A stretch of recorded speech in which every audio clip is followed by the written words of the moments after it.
So good evening, everyone.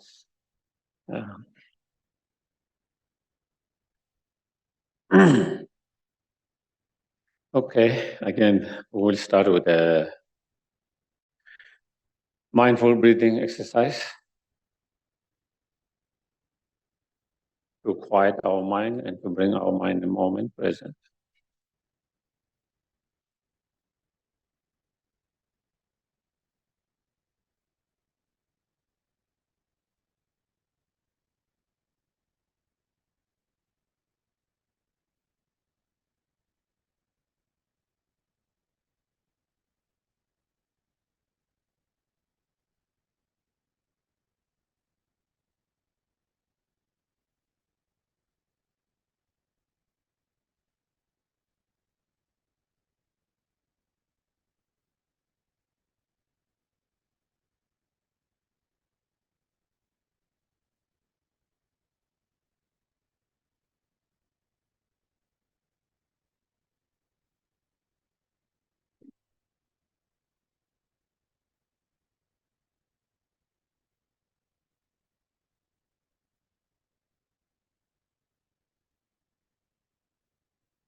And then we can try to have a motivation,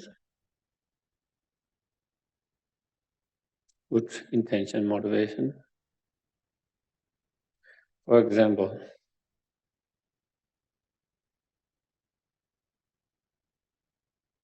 how fortunate and lucky that we are to have this precious human life, meet the Dharma, know the Dharma, Mahayana Dharma,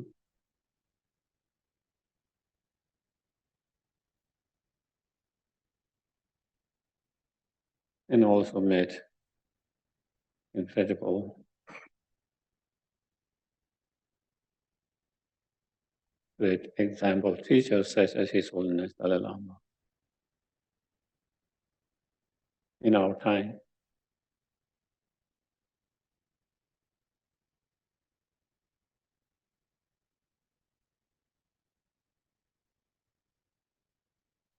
And it's rare to come all conditioned together.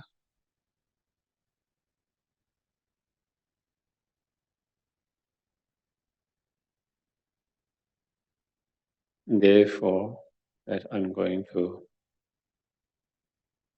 make most of it and not waste it.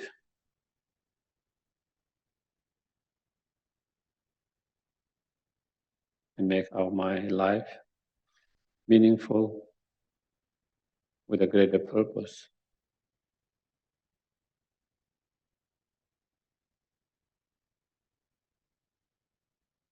And the way to make our life meaningful with greater purpose is to really practice the Dharma, working with our mind.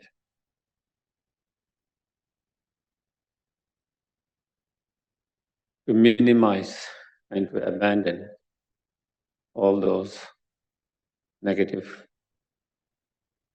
afflictive emotions.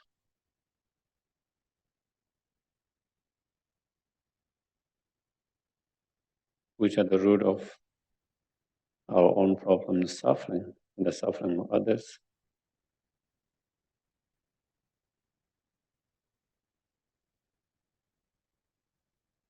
And trying to cultivate and fully improve those helpful, positive state of minds.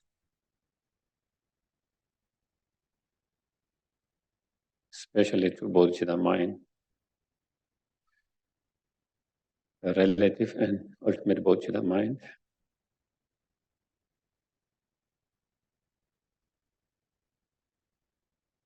Which are the cause of our short-term, long-term happiness. and cause of happiness for other sentient beings.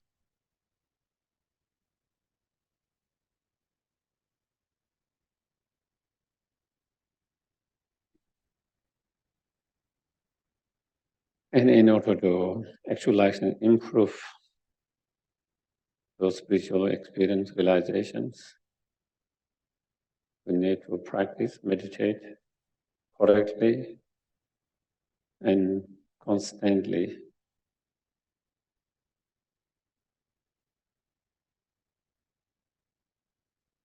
Consistently. And for that, we need to be reminded and all the time.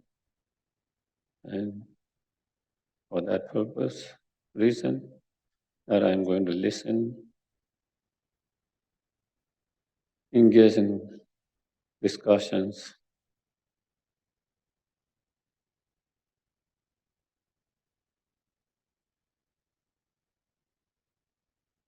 reflect and contemplate.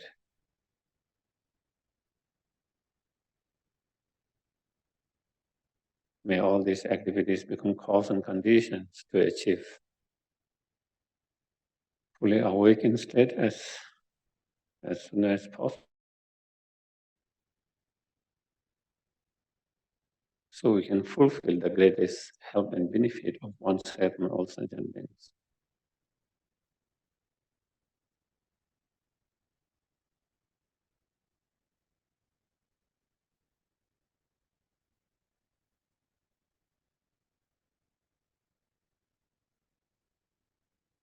Okay.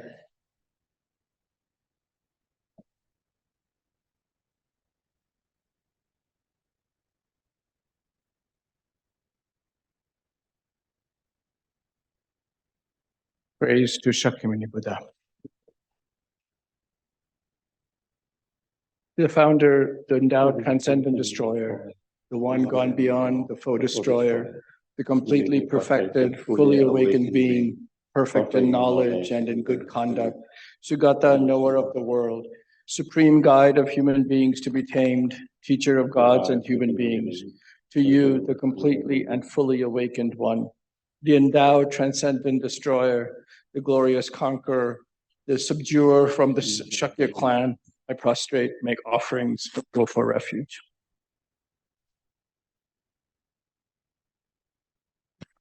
Homage to the Supreme Buddha, homage to the Dharma refuge, homage to the great Sangha, to all three ever devout homage, to all worthy of respect, bowing with bodies as many as all realms atoms, in all aspects, with supreme faith I pay homage.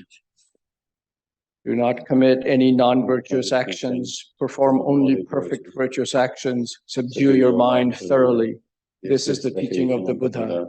A star, a visual aberration, a flame of a lamp, an illusion, a drop of dew, or a bubble, a dream, a flash of lightning, a cloud. See conditioned things as such. Through these merits may sentient beings attain rank of all-seeing, subdue the foe of false, and be delivered from samsara's ocean, perturbed by the waves of aging, sickness, and death.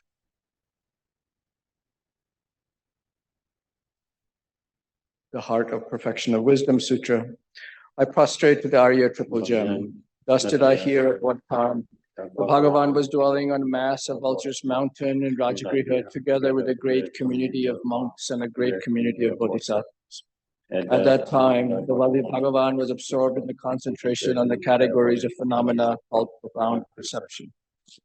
Also at that time, the Bodhisattva Mahasattva Arya Nagarjuna looked upon the very practice of profound perfection of wisdom and beheld those five aggregates also as empty of inherent nature. Then, through the power of the Buddha, the Venerable Shariputra said this to the Bodhisattva Mahasattva Arya Nagarjuna: how should any son of the lineage train who wishes to practice the activity of the profound perfection of wisdom?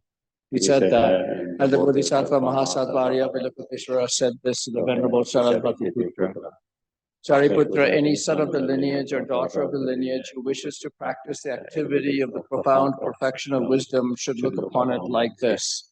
correctly and repeatedly beholding those five aggregates also as empty of inherent nature. Form is empty, emptiness is form. Emptiness is not other than form. Form is also not other than emptiness. In the same way, feeling, discrimination, compositional factors, and consciousness are empty. Shariputra, likewise, all phenomena are emptiness, without characteristic, unproduced, unceased, stainless, not without stain, not deficient, not fulfilled. Shariputra, therefore, in emptiness there is no form, no feeling, no discrimination, no compositional factors, no consciousness, no eye, no ear, no nose, no tongue, no body, no mind, no visual form, no sound, no odor, no taste, no object, and no phenomena. there is no element, and so on, up to and including no mind element and no mental consciousness element. There is no ignorance, no extinction of ignorance, and so on, up to and including no aging and death, and no extinction of aging and death. Similarly, there is no suffering, origination, cessation, and path. There is no exalted wisdom, no attainment, and also no non-attainment. Shariputra, therefore, because there is no attainment, bodhisattvas rely on and dwell in the perfection of wisdom, the mind without obscuration and without fear. Having completely passed beyond error, they reach the end point of nirvana. All the Buddhas who dwell in the three times also manifest the completely awakened, unsurpassable, perfect, complete enlightenment in reliance on the perfection of wisdom. Therefore, the mantra of perfection of wisdom, the mantra of great knowledge, the unsurpassed mantra, the mantra equal to the unequaled, the mantra that thoroughly pacifies all suffering, should be known as truth, since it is not false. The mantra of the perfection of wisdom is declared. Tayatha, Om, Gate, Gate, Paragate, Parasamgat, Bodhi, Soha. Shariputra, the Bodhisattva Mahasattva should train in the profound perfection of wisdom like that. Then the Bhagavan arose from that concentration and commended the Bodhisattva Mahasattva Arya Nagarjuna, saying, well said, son of the lineage. It is like that. It is like that. One should practice the profound perfection of wisdom just as you have indicated. Even the Tathagatas rejoice.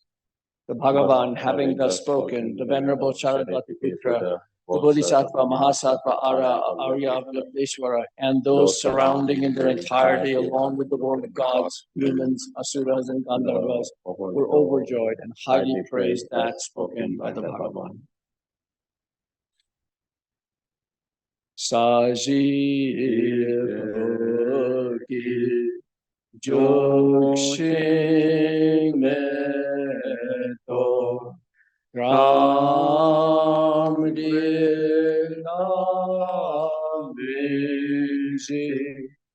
Nigamari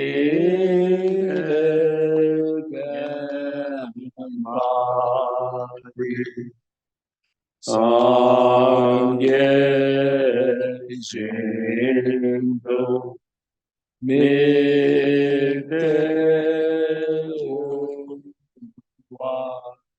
Indra Namada Shila Java Idam Guru Ratna Mandala Kandiyatayami.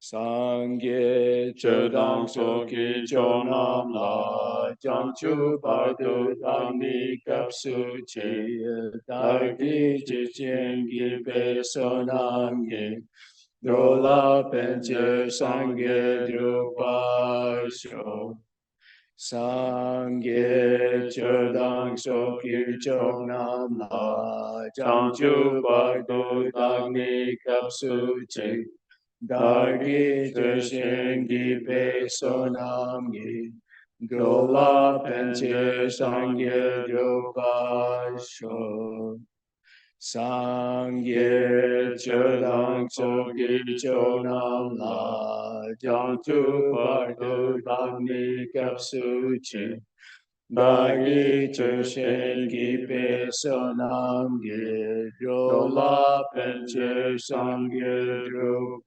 Drupasho. 이제 두전이로네 또 두저봉 매제 담배신의 투제배 부담될라 차차로.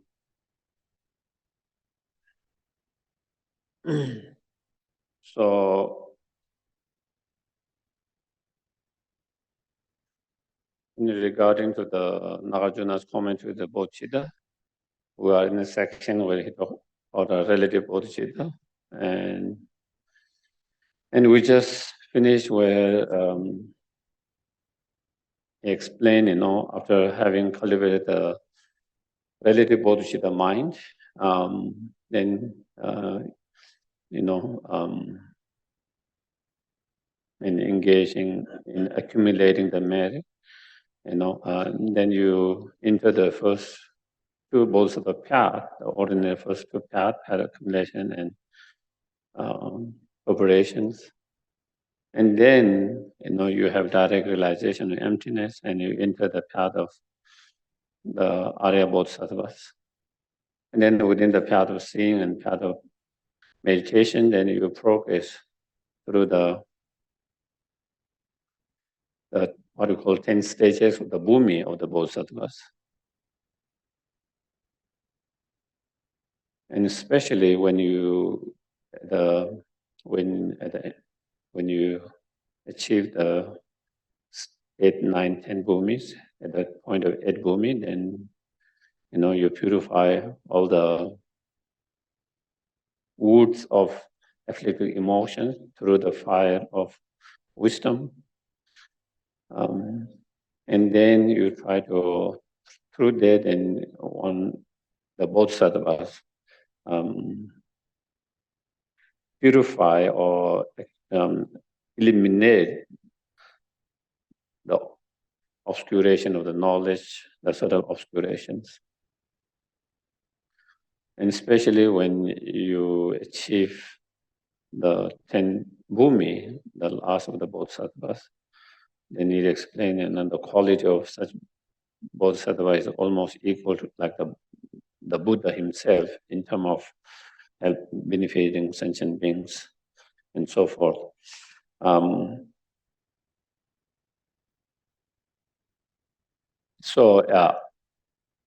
also as a way of helping benefiting sentient beings, the Arya Bodhisattvas, and especially the 10 Bodhisattvas, they can manifest in a many different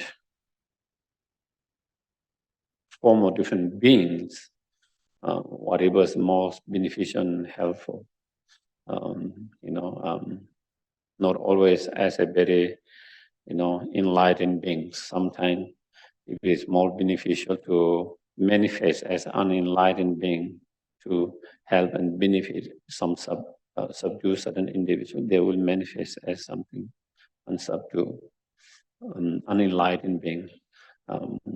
Sometimes,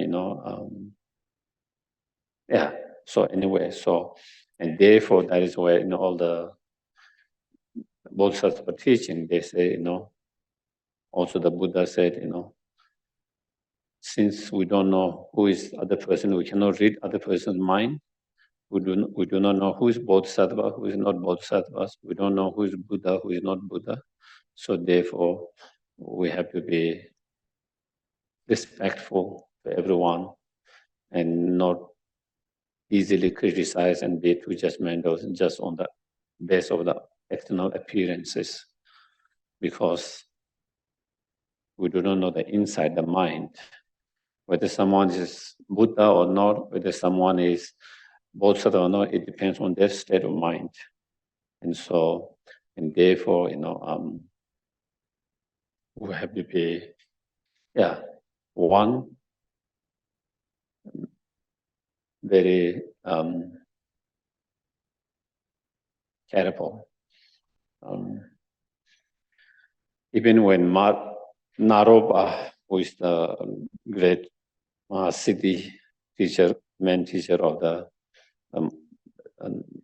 Marpa, even when he first saw the Telopa, his main teacher, the appearance or not something enlightened beings,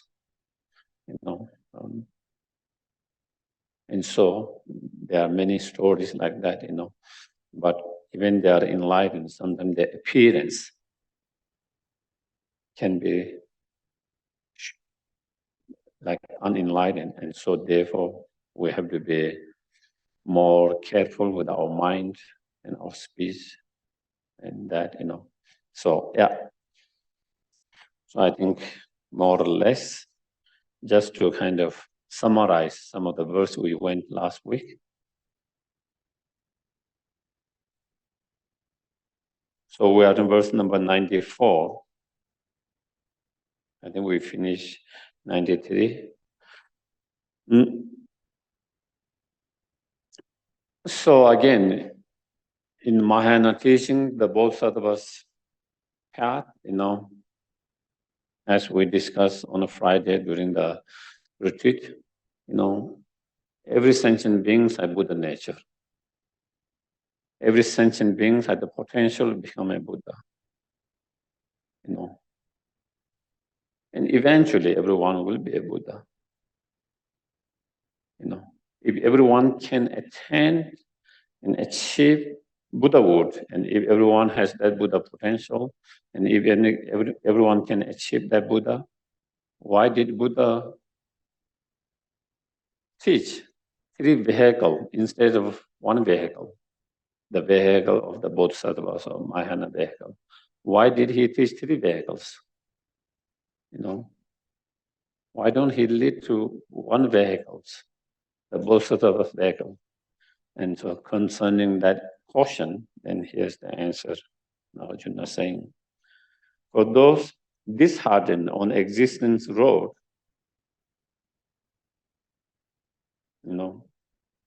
for those, who might not have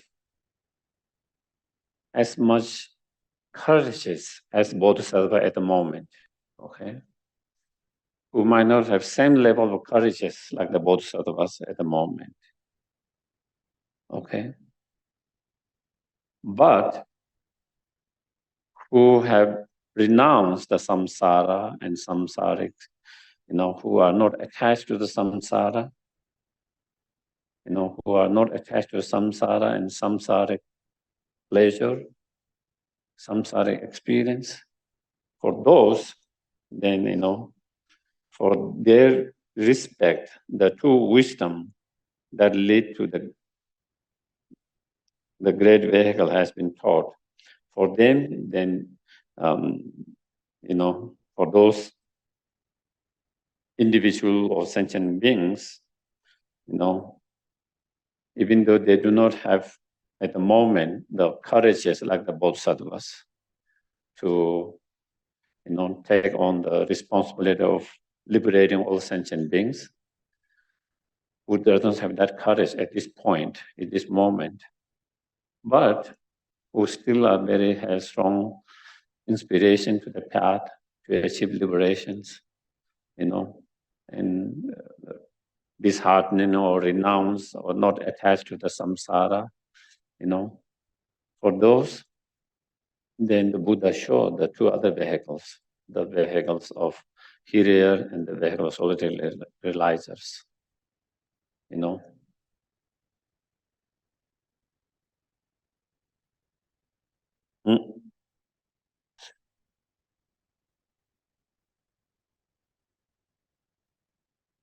So,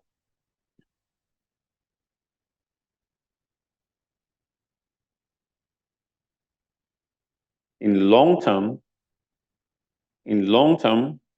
it is a way to lead them to the great vehicle. It's a way to lead to the great vehicles. And so, even though there are 3 vehicles, they are, however, not ultimate. Those 2 vehicles are not ultimate vehicles. So the ultimate vehicle is the Bodhisattva's Mahayana vehicle. That is the ultimate vehicles. The Bodhisattva Mahayana vehicle is the ultimate vehicles, and those 2 others are the not ultimate vehicles. And they are taught as it says, respect, I think in one of the sutra, I don't recall exactly which sutra,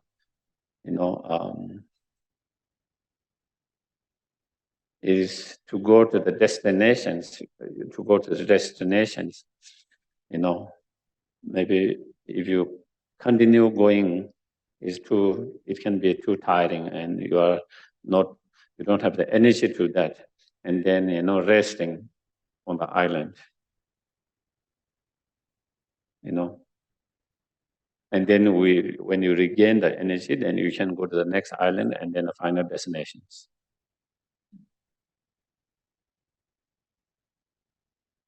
And for those who have the energy to continue to walk, continue to go, then they will go directly. They don't have to rest there. And so same, even when we guide and lead,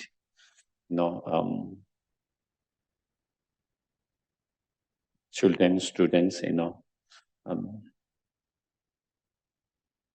want to lead and guide them something, but maybe they are unable to perform that at the moment, that project or that whatever you want them.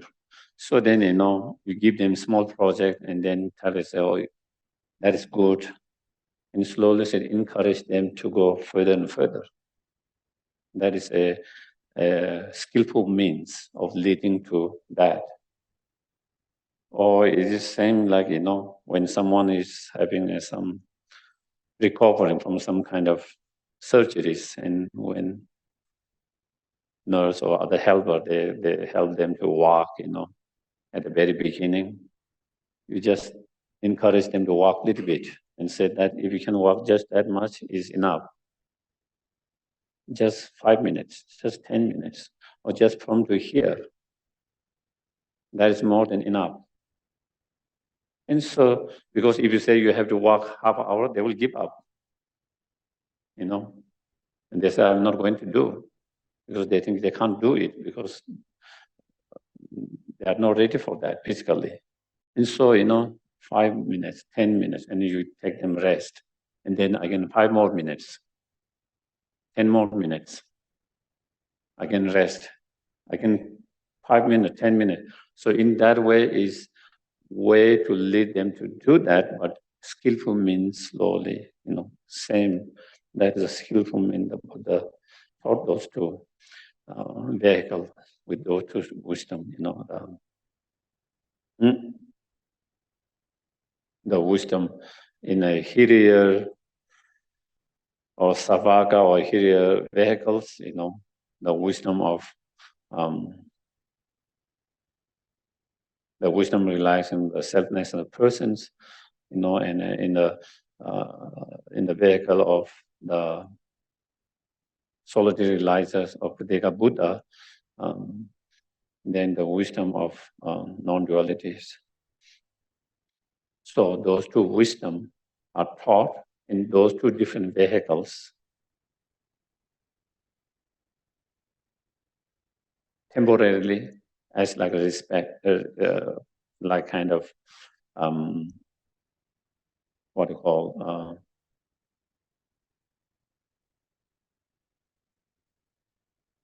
when you are tired and you try to what you call yeah, so no, take a nap, not necessarily a nap, taking a rest.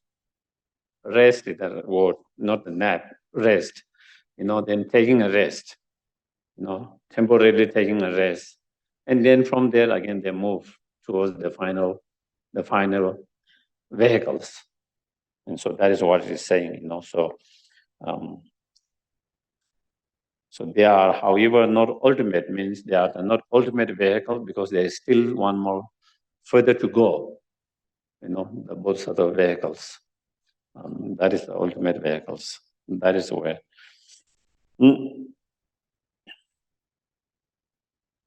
So then here, next ones, those arhat.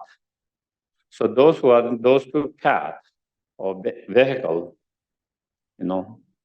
those who are on that path or vehicles for individual liberations, when they achieve their final individual goal of that individual path or vehicle, that is the arhat,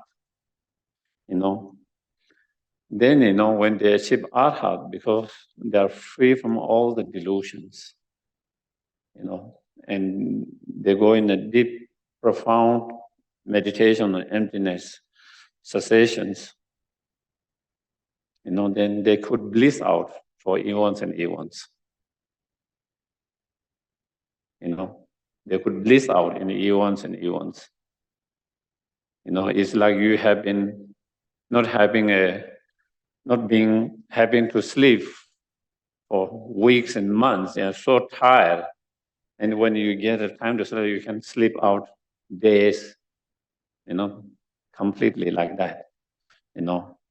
Days. Similarly, that is,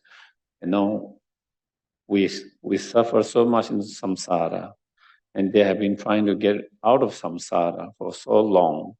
And then when you get out of that samsara, when you are free from that samsara, when you are completely free from the samsara, free from the fundamental karma delusions, and when you are in such a deep meditation on cessations, the ultimate cessations, the emptiness, there is so much bliss. There is so much bliss.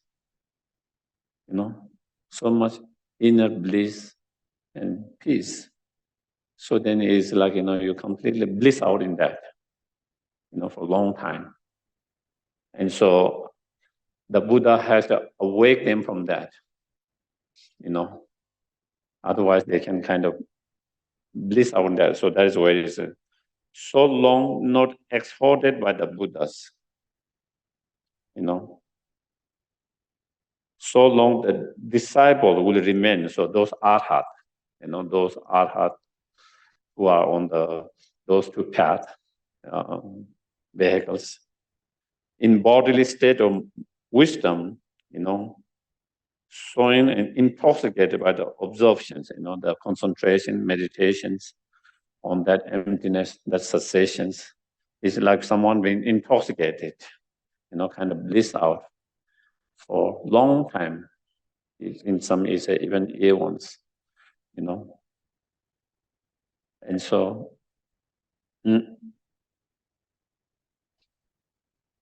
so when the time comes, when Buddha sees the time, when the Buddha sees the time has come, the time has ripened, then, the Buddha will kind of, through his enlightened activities, he will awaken as similarly it's said in Chandrakirti's in Madhyamika Karika, Gyavanam Yugola launch, the Buddha, the victorious or the Buddha will wake them from that cessations or that observations. So similarly here, similar, so then it is in some sutta it mentioned, then when it comes the time and Buddha says, then, with the Buddha's enlightened activities, with big rays of light and send forth, and it awakened them up, and then Buddha tell them, still you have not achieved the highest level. Still, you have still not achieved the fully enlightened one. Still you have not overcome all the obscuration. Still you have not achieved your own all the positive qualities. And then through that, Buddha inspired and encouraged them to enter the Bodhisattva path. So it's very like, someone when you're so tired and then when you get some rest, the teacher saying, let him rest now. He's not ready now. He's so too exhausted. And when you have been enoughly rested, then comes wake up. We need to go. we haven't reached the destination, we still need to go further. Similarly, like that, whether it's a teacher, whether it's a parent, someone when they have been doing a lot and it exhausted. Of course, here is not exhausted, but just giving an example, and then giving them the rest, how much ever they need rest. And once they are rested, then it's again, encouraging, inspiring them to go further to the final destinations. At that time, giving rest is important because they are not ready. They don't have the energy to go further without that rest. So that is similar. Little bit example. It is not exact same example, but and then here says next one. When exhorted, then in diverse forms. So when the Buddha, through his enlightened activities, awake them up from that kind of absorptions,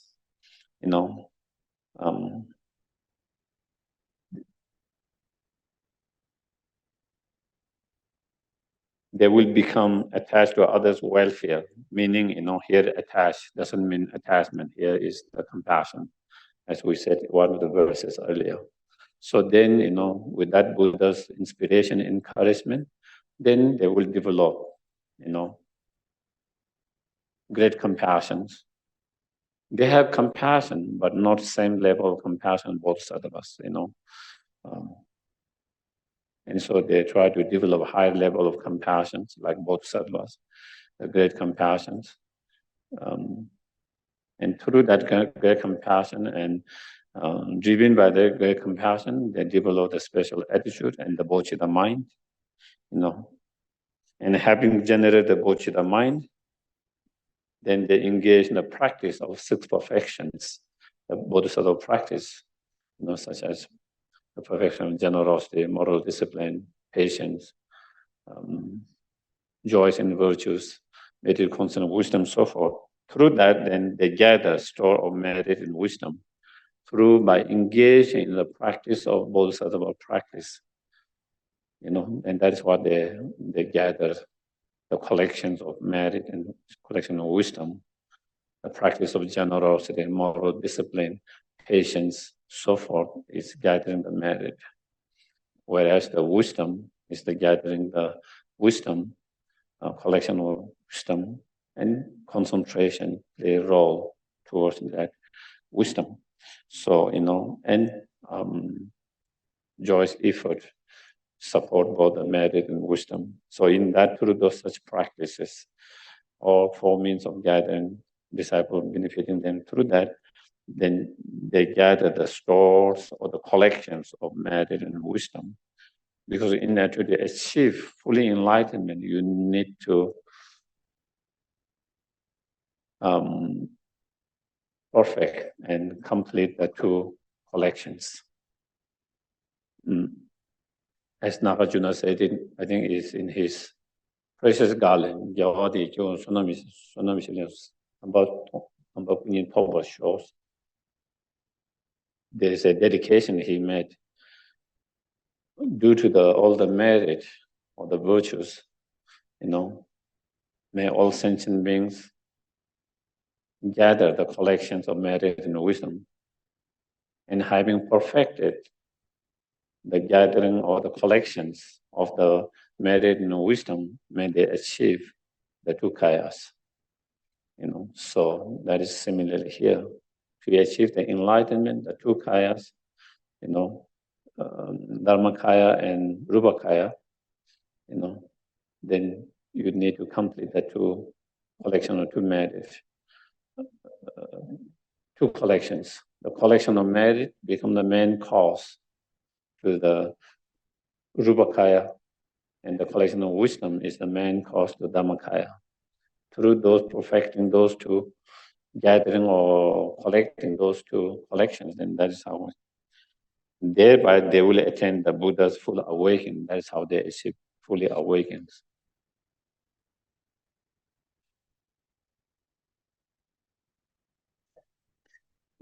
Yeah, it will be later, much better later. It's so confusing because are you talking about in one lifetime, or is this something that can No, it is talking about many lifetimes. Yeah.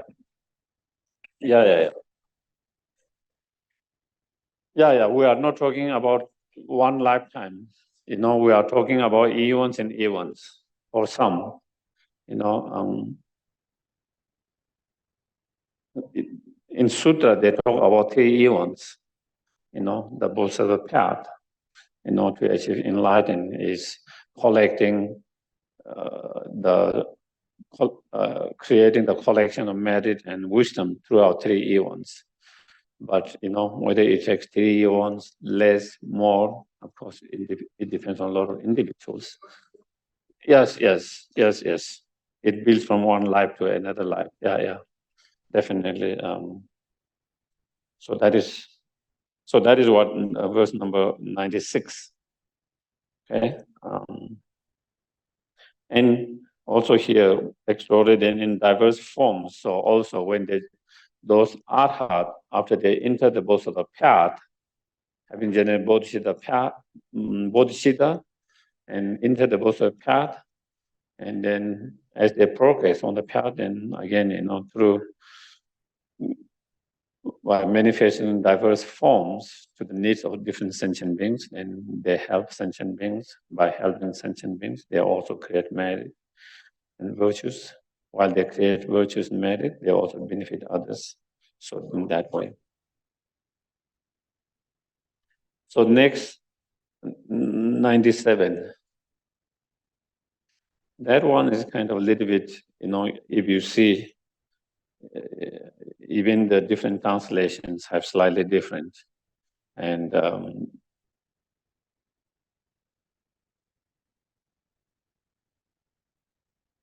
also I have, a little bit kind of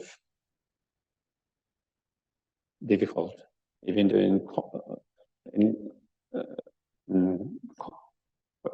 His Holiness commentary, there's one, but then, it makes sense with the 2 verses, but then there's two lines, but then with the next 2 lines, then it doesn't make connections. So, and that is why in the middle translation, because there is a 2, because prophecy for 2, here they put obscurations. In other translation, the potential of both accumulation. So you see that is why what those 2 means, because there's no clarity what those 2 means. And so in different, and the problem is because there isn't too many,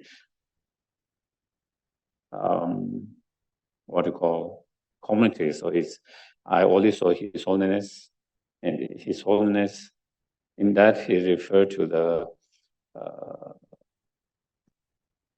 the predispositions or propensities of 2 different beings, and according to that, then 2 vehicles is taught. The 2 vehicles is taught because there are 2 different. But then when you take the next 2 lines, because His Holiness doesn't give any commentary on the next 2 lines, then I find a little bit kind of how it connects,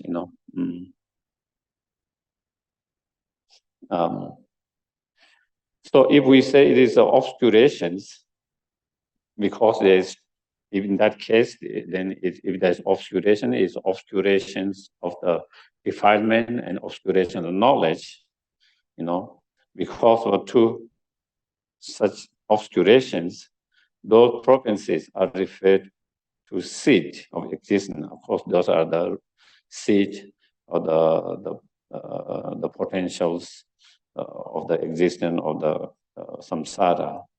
From meeting the seed with conditions, when those predispositions and mental predisposition propensity, when they are met with other conditions, immediate cause and conditions, then the shoot of psychedelic existence produced, then samsara is produced. So basically, because there is the seed or propensity of the karmic seed, karmic propensities.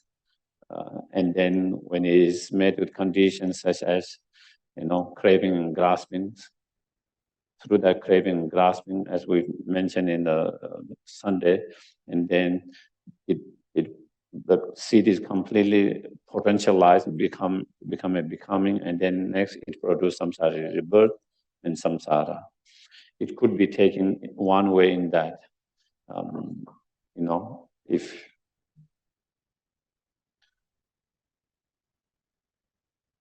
when in other translation where he said the potential of two accumulations, and vasana are said to be the seed of enlightenment. So it is not referring to the samsara, it is actually referring to the enlightenment that is more closer to his wholeness, that. But then that two line with the next two line, that is where I have problem. The seed with accumulation of things produce the sprout of life. And in Tibetan existence, a lot of time is meaning samsara. But it doesn't always mean samsara, so that is where problem comes, because same word can mean different things according to different contexts. A lot of time, Siva is kind of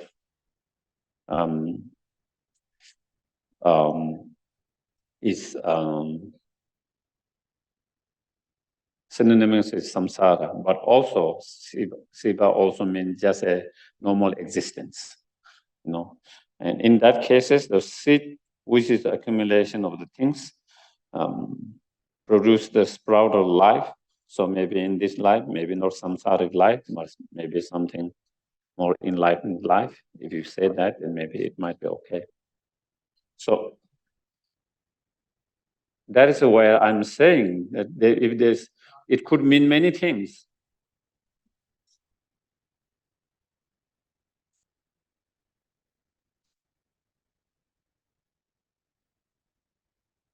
No, that is why there are commentaries. If it is so clear that we don't need commentaries, why spend so much time for the commentary to write and so many pages?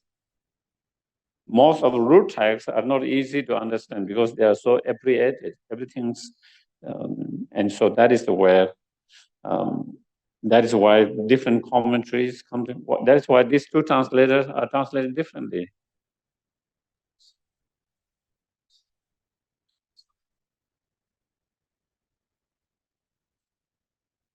No, if it is so easy, both of those translators are not just, they are not reading just vocabulary to word. They are relying on some other source from their teachers, what that means in the support of their teachers, from the support of others' commentaries. And so that is what they rely on. And sometimes that is, and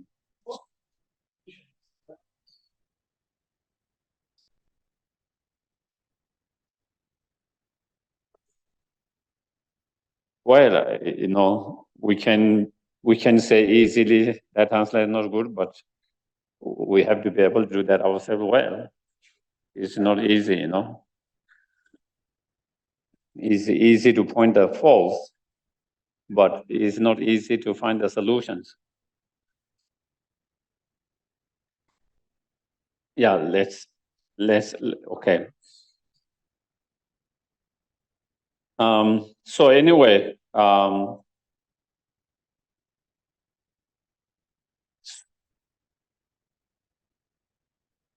as I mentioned, the first two lines is similar to what His Holiness said, but His Holiness the commentary said nothing about the next two lines, and that is where. So then the paths, so all path, revealed by the savior of the world, the Buddha Shakyamuni,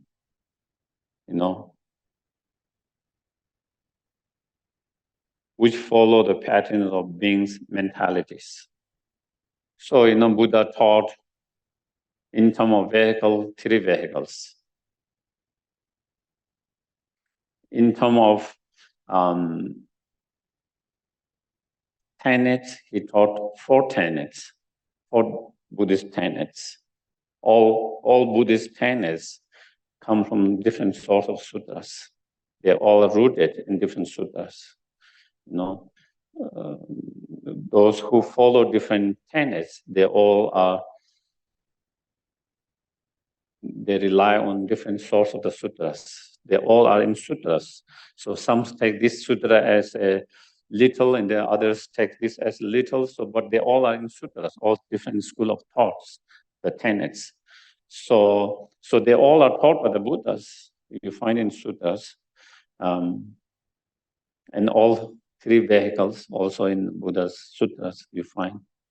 And even within the Mahayana vehicles, and then there is the vehicle of Prajnaparamita and the vehicle of the Tantra of Vajrayana. So they all are taught by the Buddhas.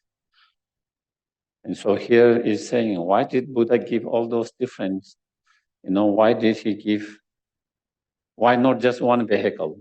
Why not just one school of thoughts? Why not? So why it make complicating, Why does he make complicating?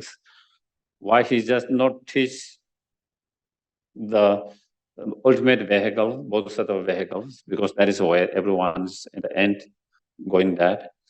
In terms of the tenets, and the end is the middle way schools. Why don't he just teach the middle way school?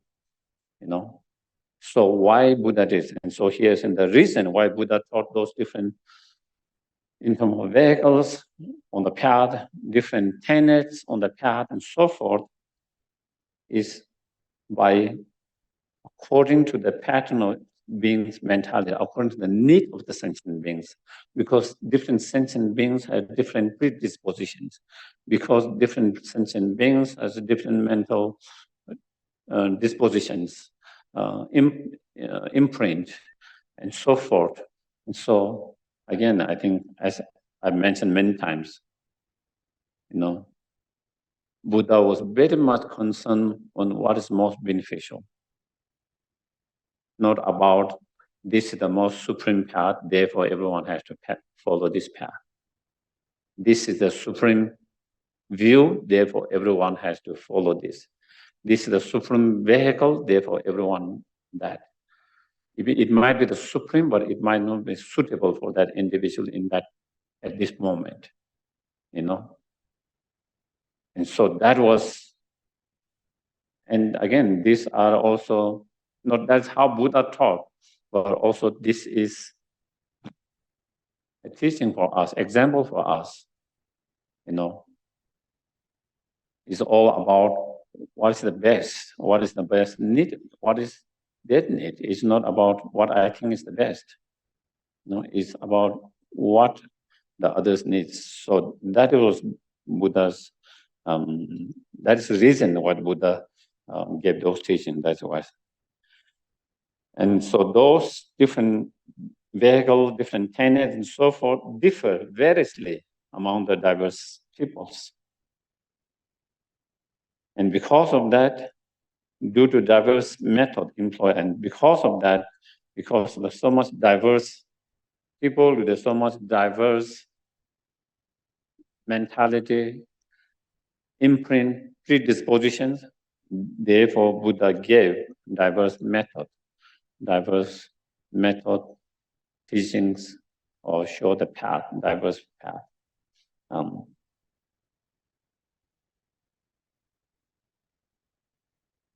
And when you see is, if we don't see that, sometimes it feels like it is so much, That is sometimes what a lot of people feel to the Buddhism, too much. Why not keep it very simple, Why so many tenets? Why not just keep one tenet? Why so many vehicles? Why not just keep one vehicles?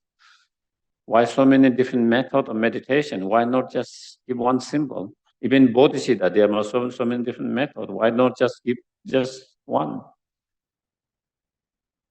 Even in meditation emptiness, there are so many different methods, different way of meditating. Why not just one? Because again, every sentient beings, because there's so much diverse sentient beings with diverse mentality, predispositions. Something which is very beneficial, suitable, someone might not be more suitable for other persons. Someone is beneficial for someone might not be as beneficial for the others. Something which is very effective for someone might not be as effective for others. And therefore, there are all those different methods, different techniques, different vehicles that, so that everyone has something that is helpful, that can help on their path. And, eventually, as they improve, then they will follow the others, tenets, other vehicles, and ultimately to fully awaken.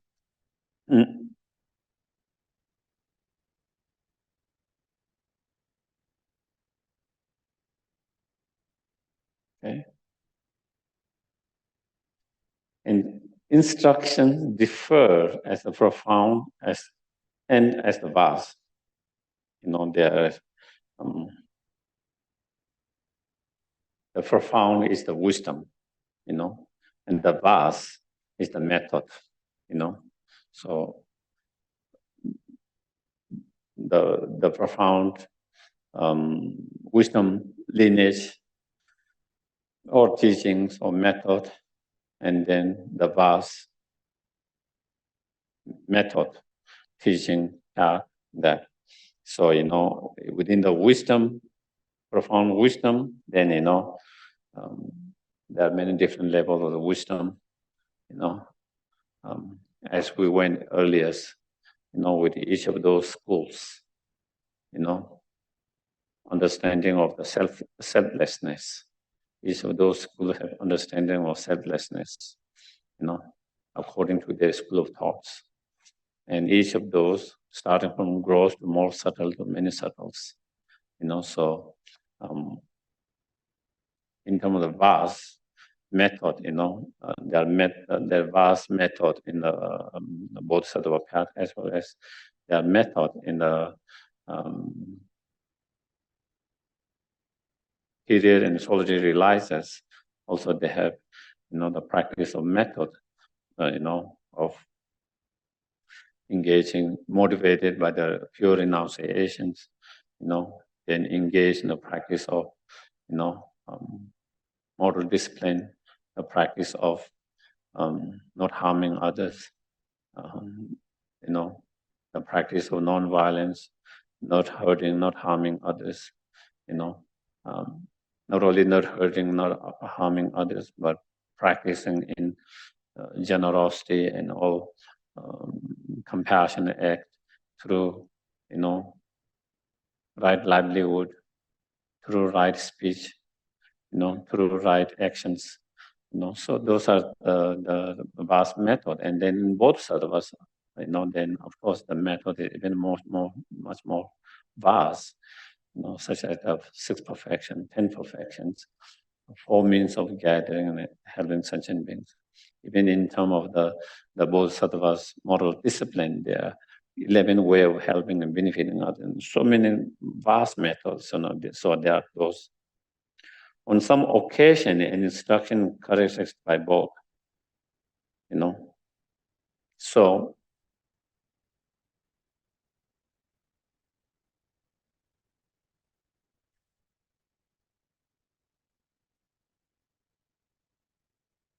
So in terms of the profound wisdom,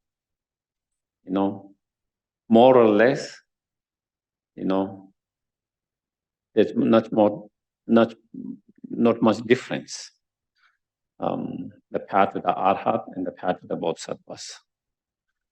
But when it comes to vast method, then there are many Bodhisattvas practice method that is only taught or explained in Bodhisattva vehicle or teachings that you don't find in the other vehicle and teachings. In period and solitary realizers path and the teaching of that path, you don't find a lot of those teaching and practice that you find in Bodhisattva's path.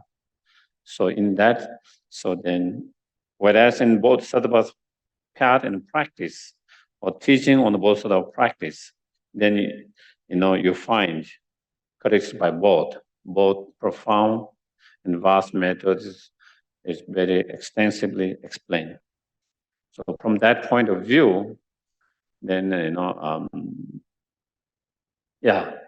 from the method side, then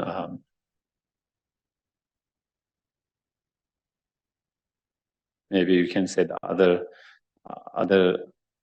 path is not complete path, not complete path according from the Bodhisattva path, because there is no teaching or practice about all these profound Bodhisattva practice, such as these perfections, and cultivating Bodhichitta mind and so forth, and engaging into the 3 eons and so forth. Those are, you don't find, and so therefore from that perspective, then the other is kind of not complete. Whereas the Bodhisattva's path and the teachings are complete with all the profound and vast method, profound wisdom and method all being taught and explained.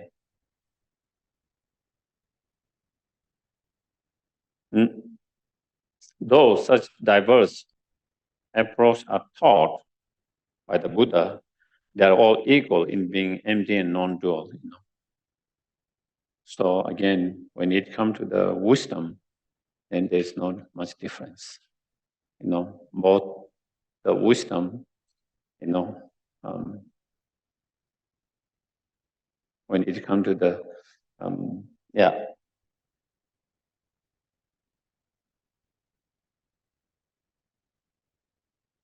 they are equal in being empty of inherent existence and non-dual.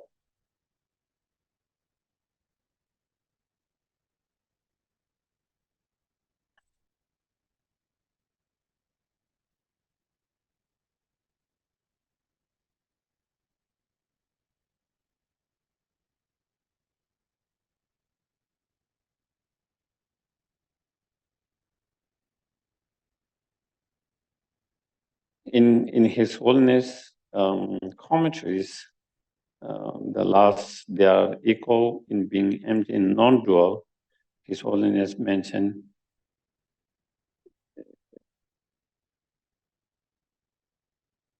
that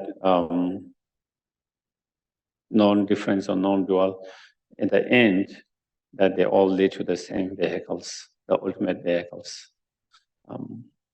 So again, even in that His Holiness, he doesn't say 100%. He said maybe it might mean this. Again, this just shows how not easy those root texts are. Even His Holiness is not asserting that is the meaning. He says it could mean this. That's what in his commentary he said. It could mean here no difference, non-dual means that at the end they all lead to the same ultimate vehicles, fully enlightened. Whether it's the Savaka path or vehicle or solitary realized path, or whether it's the Bodhisattva path, they all lead to the same goal, same ultimate.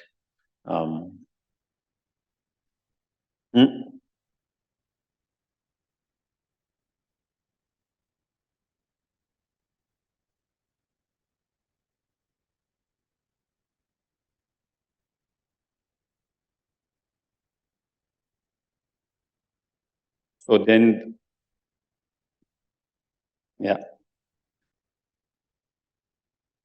I think it might be also in the Precious Garlands. Arya Nagarjuna, his own writing, another one, Precious Garland.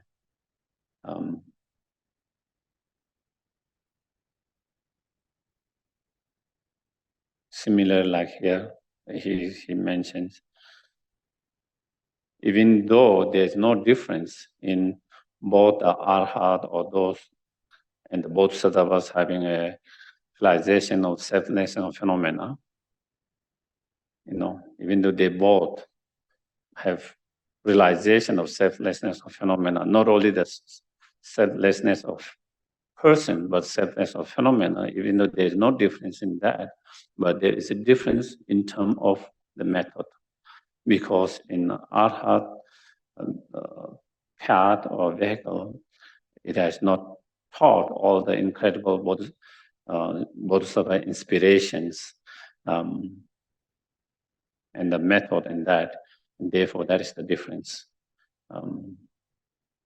The difference, the two vehicles are not different by the wisdom, but it's different by the method. And because I think, again, there is a reason to make that point. There is a philosophical point that he's making.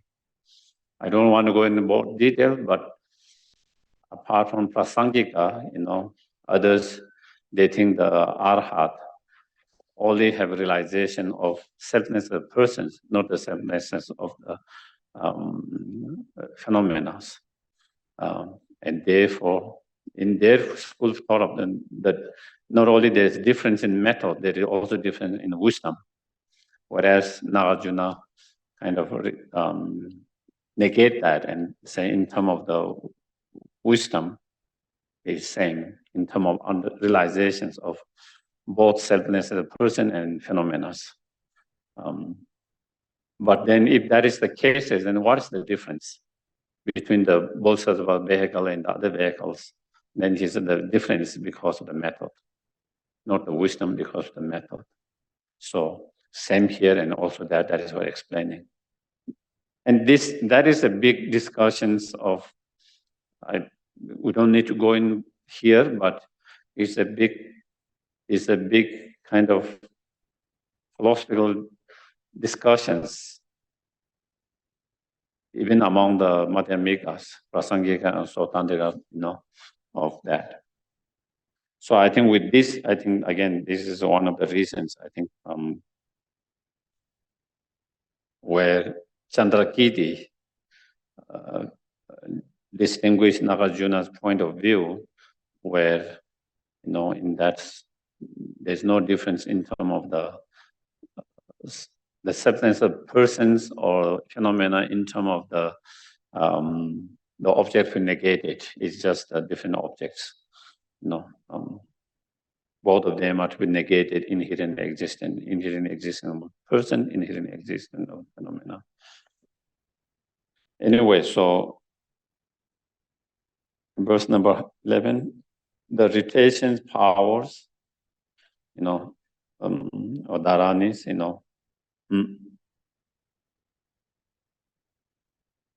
the power to remember, not forgetting, remembers, retention power in both of the levels, so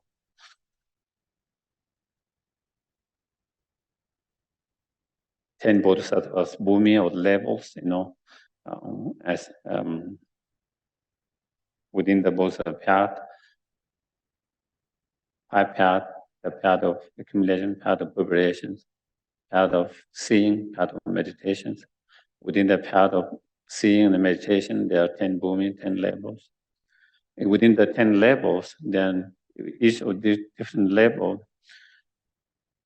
they emphasize very strongly on individual practice of perfections. In first level, the most, even though they practice all 10 perfection, but strongly on practice generosity. Second level, moral discipline.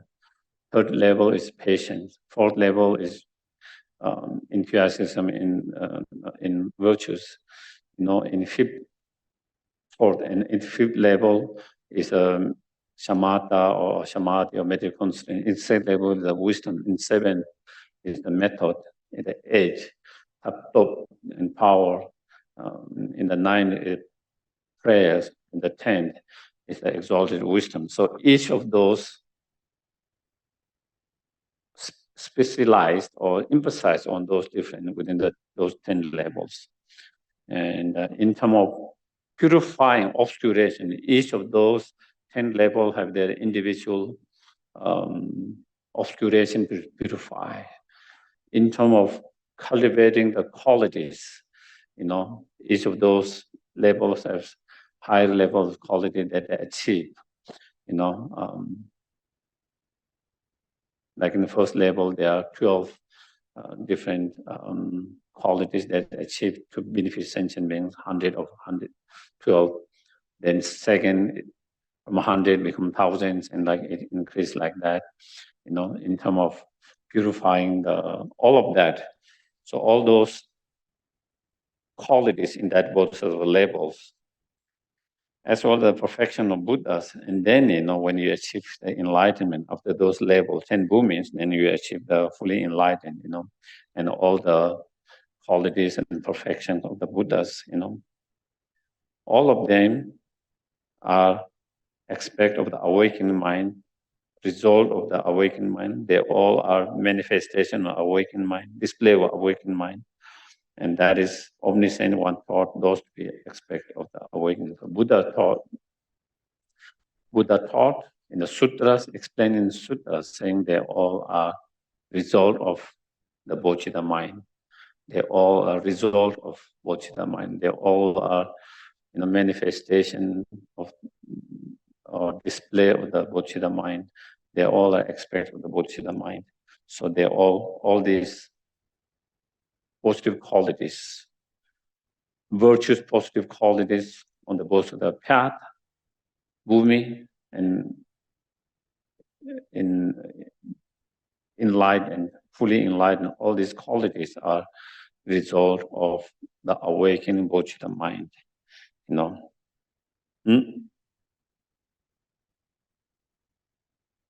So that being the case, then the message is then we have to put effort to cultivate that awakening mind, because it's that awakening mind that will lead to all these virtuous, positive qualities on the path and enlightenment.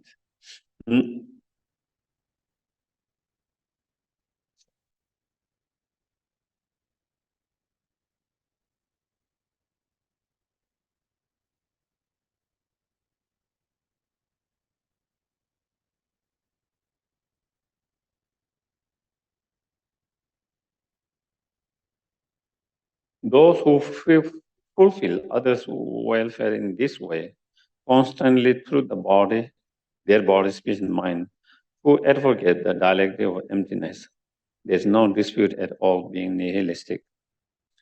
So again, I think Nagarjuna here, I think maybe is again answering some of the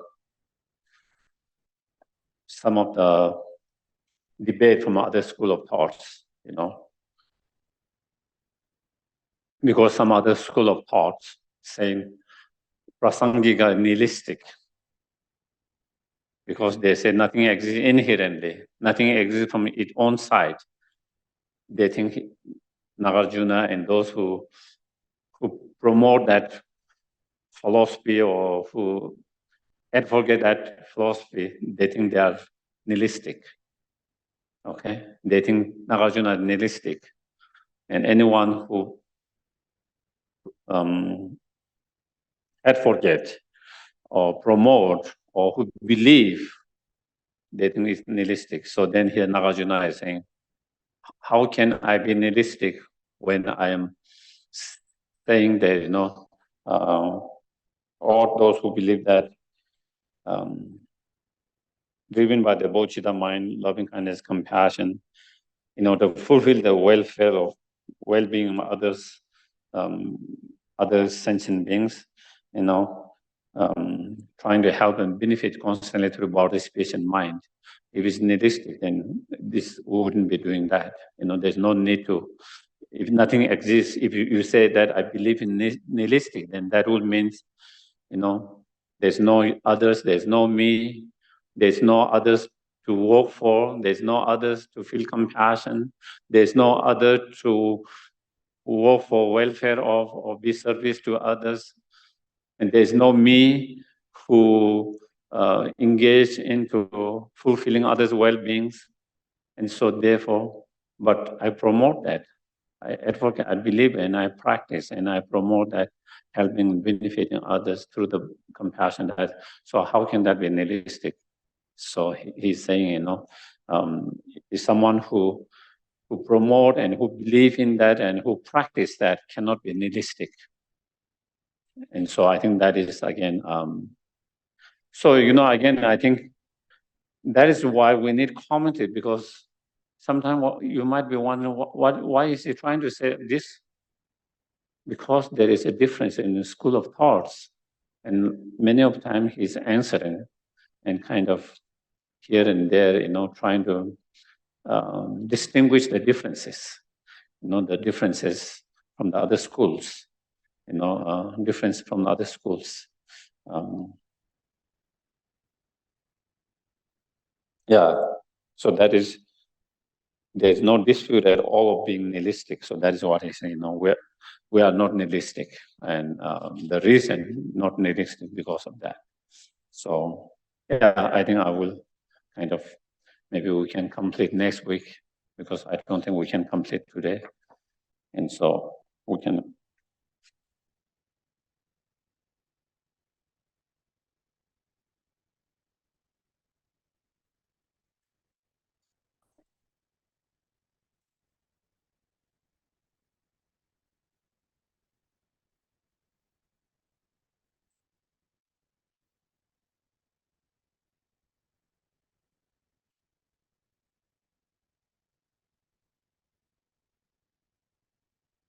Mm-hmm.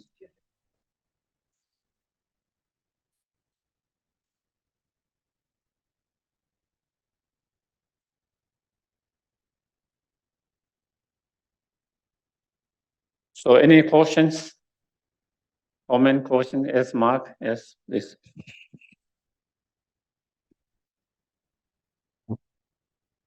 And also other who are Zoom, if you have any questions, please. Yeah. I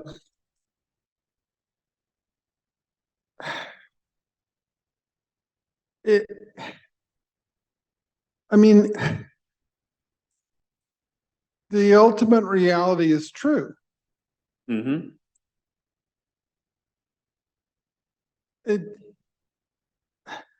So I guess I'm just sort of buried by the complexity of all the different stages and boomies. And I hear what you said about different people need different, methods. But gosh, it's just really, like you already said that, I guess. I am just repeating what you already said. So complicated. Gosh, woo. I guess that's all. Well,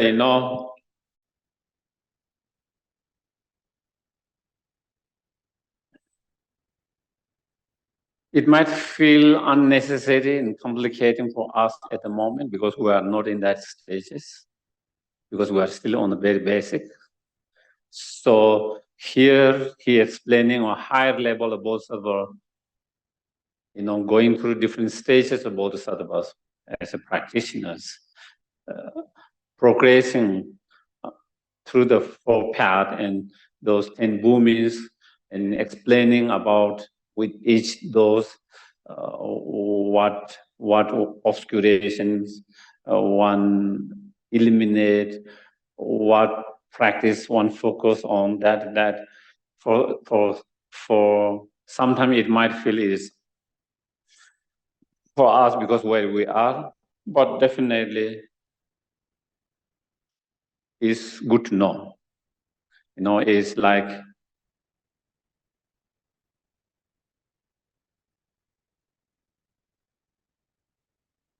if you are going to go, drive many states, how many ever state to reach the final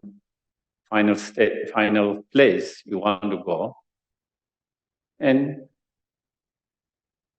when you are driving from here, it might not feel like I need to know about the last state, what are the road and where all of that. maybe I just need to know here, But it's good to know everything that what is on the road, not only this state, next state where you might be going, and what way to turn, and what to have the basic, what you call roadmap. Yeah, have the basic roadmap and all of that, and so that is what it is, and so also it helps us to where we are. Sometimes if I don't study those things, maybe I might think I'm bodhisattva. Or I feel compassion, so I must be bodhisattvas. Or I have understanding of the emptiness, maybe I must have realization of emptiness. But if you really study, you know the very precise extinguish between what is really distinguishing different bodhichitta and compassion, between compassion and great compassions, love, ordinary love and true love, even within the true love, with the immeasurable love, great love, they're all, and so when you know that, then it helps us to know where we are and what is our next steps, and that is His Holiness once share stories, I think one student asking question. I think the student have maybe not studied extensively, but heard some teaching here and there, and heard when you reach second bhumi, then even in your dream, you wouldn't transgress your vows or precepts, even in dream you will not transgress,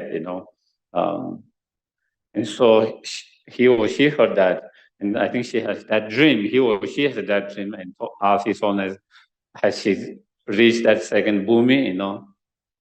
And so that is it. When you don't study enough, that is only one of them.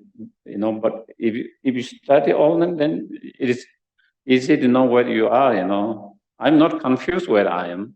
I'm not bodhisattva because I know my mind, and because I've studied enough to know where I am.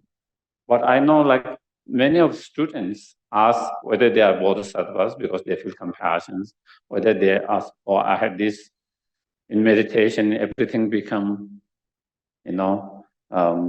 empty, blissful, spacious, and they think maybe they had a realization of emptiness, So like that, we can get confused so many ways, thinking, oh, this is real compassion, this is bodhicitta, if we don't study. But if we study, then we learn all these very subtle differences, precisions, and then we know where we are at this point, where we are, and where we need to work on, and where we need to. And so it helps by knowing all of that. Even though maybe at the moment we feel like, why do I need to learn all this when I'm not there? I'm still here, And also just to get the basic roadmap to the enlightenment. Because when you talk about enlightenment, we're talking about many, many lifetimes. And it's not just like instant enlightenment, it's talking about long. And so it is nice to have that kind of roadmap. In long term, it helps just to have that idea. So I think that is why. Yeah. Even though sometimes, we feel at this moment too much, overwhelming, and so forth. So what what yardstick do you use to determine where you are? I'm just curious. What yardstick do you use? Me? Who? Yeah, to determine where you are. I'm still on the path. I've not still entered the gate. Really? I'm still outside of the gate. No, come on. Yes. All your decades of study, then that's very discouraging for all of us. No. Well, it is for me. As long as I'm making progress, and I know I'm making progress, I know how I used to think before, how I think now. I know how much selfish I used to be. I'm less selfish. I know how much I used to So there are many things that how I used to think, how I used to react, how I used to respond. A lot of things have changed. That is improvement. Even I don't have Bodhichitta mind, I still have made a progress, and that means I'm on the road, I'm on the path, I'm on the right path, and I'm making some progress. Maybe, not much as well. By the way, I think it's not as much. I'm not so ambitious in everything, so I just go slowly. As long as I'm making progress, I'm happy with that. I don't have to be bodhisattva immediately. I don't have to be the first path, second path. I just, am I making some progress? Am I changing my attitude, my thoughts, my way of thinking? If I'm making some progress, in different areas of that, I know I'm on the right path, and it will come whenever it comes, that gate.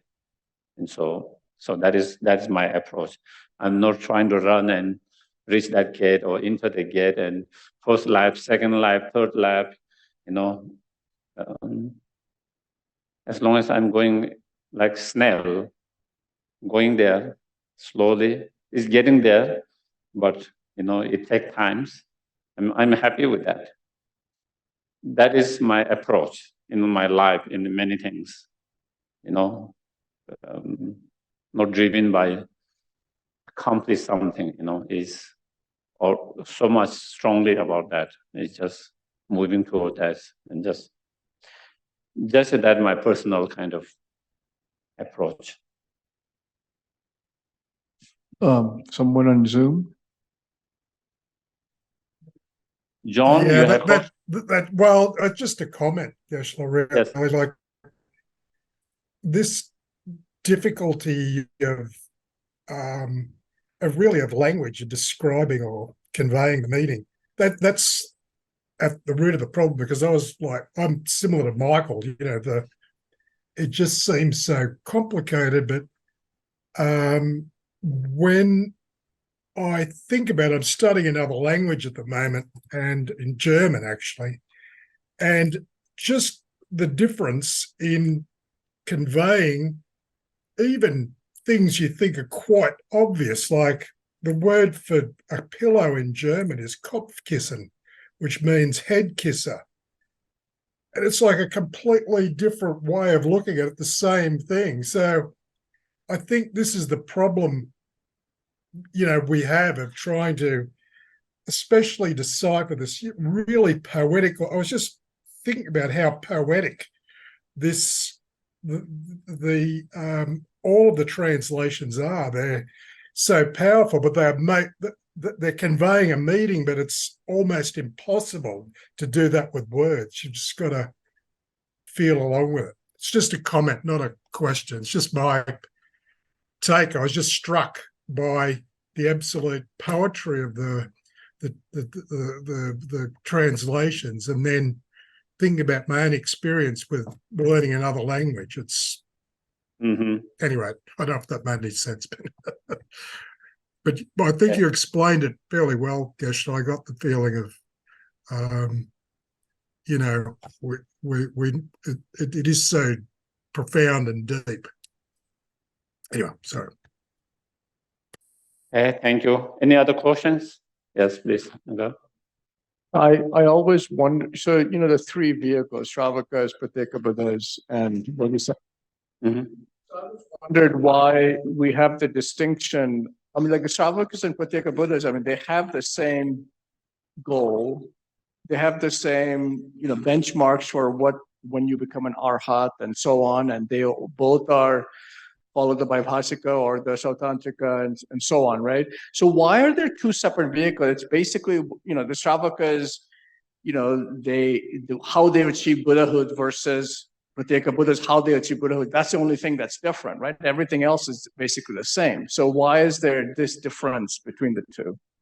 No, there is a difference in terms of like when they talk about three mental faculties. The Bodhisattva mental for the sharp, then solitary realizer is the middle, and Sarvaska is kind of less sharp. In terms of that, there is that sharpness. Also, in terms of when they achieve their goal, the Pradika body, of course, they rely on Sangha and teacher at the very beginning. But at the very end, when they achieve their arhat,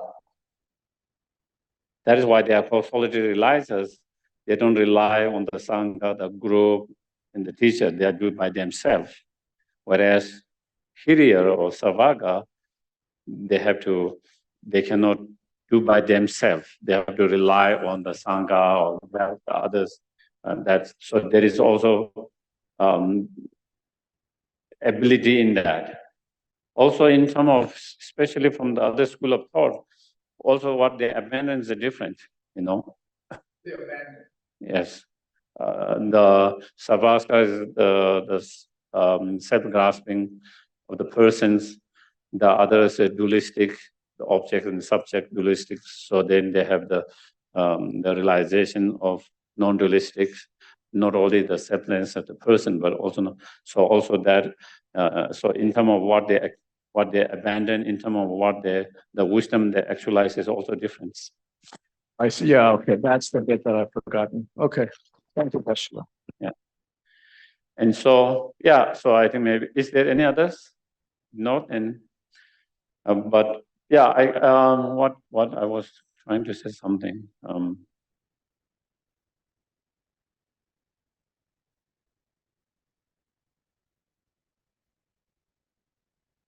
Yeah, that was what I said.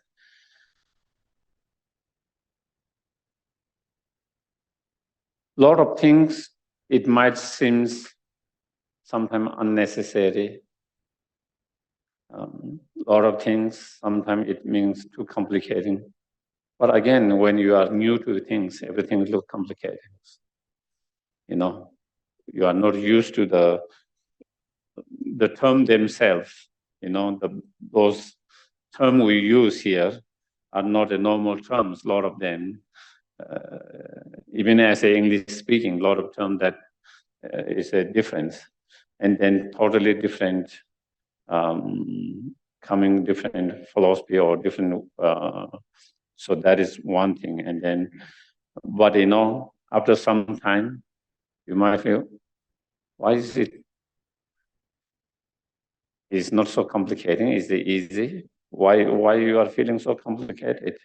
Why you feel so overwhelmed? You know, it can, and it comes with the time as we study and as we get familiar with the term, familiar with the ideas, the philosophies, then it doesn't become overwhelming.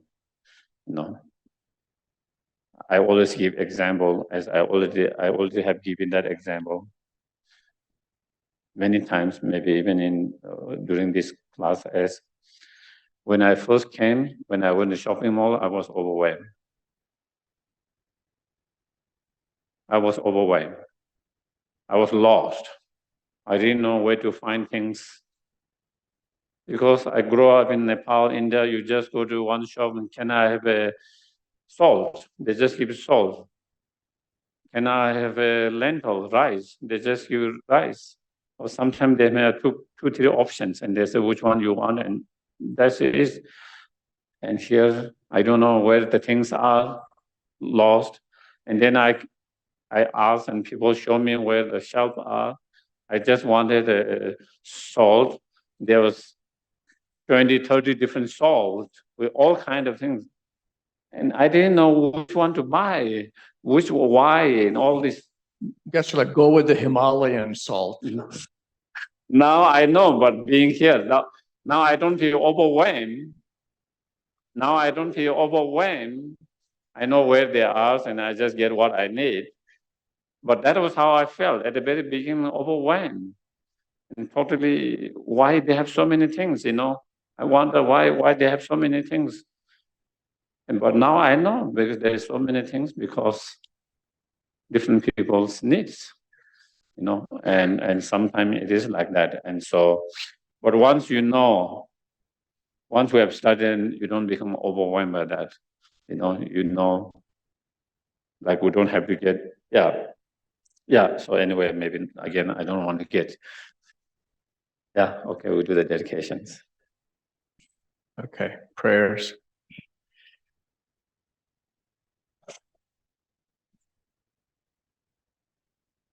Gewadi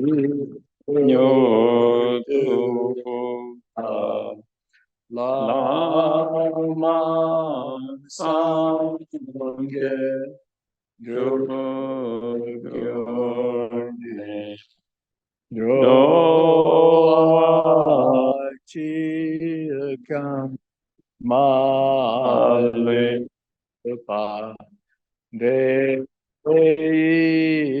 Sala Gopasho